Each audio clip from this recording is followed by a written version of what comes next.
Hadirin para penonton yang berbahagia, berikutnya akan kita saksikan bersama penampilan Sekegong Kebiar anak-anak Sanggar Seni Dwi Mekar Banyuning, Duta Kabupaten Buleleng dengan persembahan Tari Puda Sinunggal.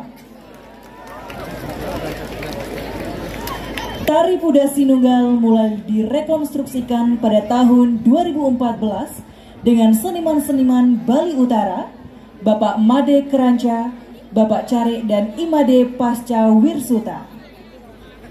Tarian ini menggambarkan dan terinspirasi oleh bunga puda yang tumbuh pada tumbuhan pandan, berwarna putih susu dan sangat harum.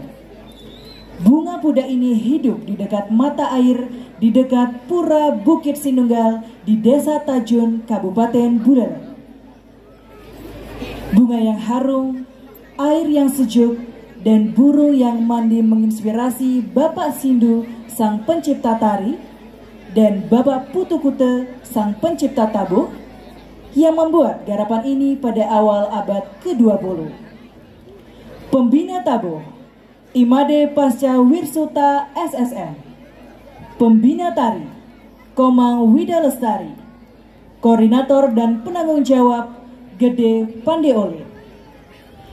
Hadirin yang berbahagia, marilah kita sambut, inilah Sekegong Kebiar anak-anak Sanggar Seni Dwi Mekar Banyuning, Duta Kabupaten Buleleng dengan persembahan Tari Puda Sinunggal.